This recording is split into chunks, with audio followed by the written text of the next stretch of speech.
This tutorial is intended to demonstrate how to sniff around a switch. It is already assumed that you know how ARP, Address Resolution Protocol, works, and that you are on the same LAN as the computers you are going to sniff.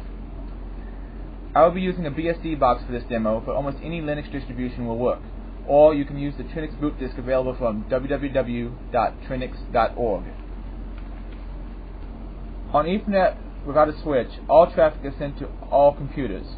Computers with their net set to promiscuous mode can see everything that is sent on the wire.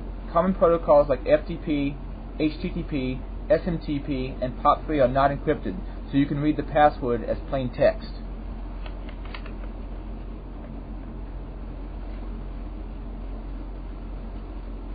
With switched networks, things become a bit more difficult.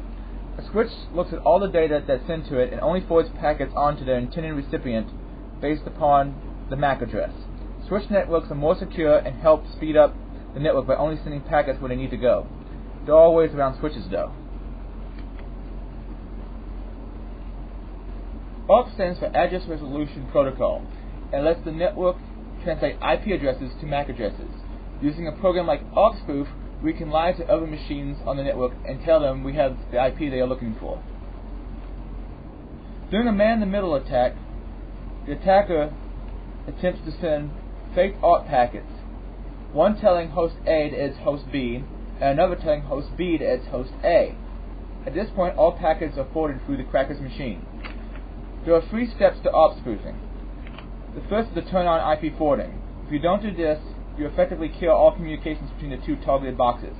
You use this echo command for the Linux, or the syscontrol command for BSD.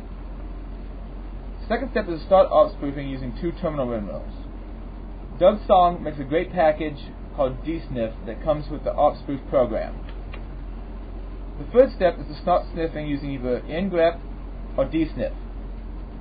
Ngrep is like the standard Unix utility grep, except it works on packets instead of files. Sniff, by Doug Song, can automatically parse out plaintext passwords from protocols like FTP, HTTP, SMTP, and POP3.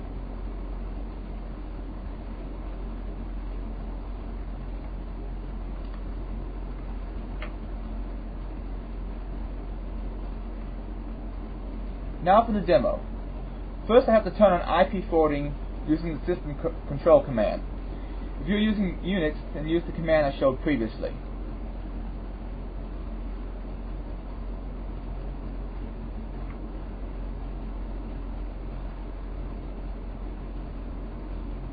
Next, I start sending spoofed ARP packets to the 2 targets.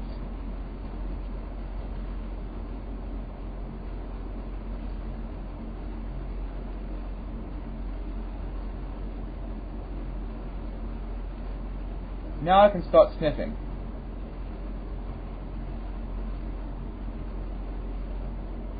Here I will be using the ngrep utility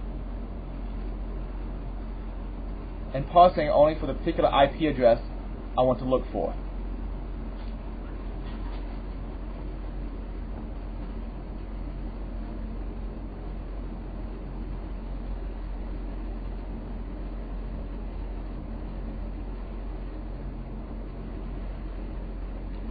As you can see, I'm sniffing rather boring web traffic, but it's also possible to sniff instant messages, email, telnet sessions, and a host of other things from which you can obtain useful information. There are a few counters to ARP spoofing. You can use static ARP tables, run a program like ARPWatch to report MAC addresses to IP changes, and start to use only encrypted protocols like Secure Shell, SSL, or start to use VPNs, etc.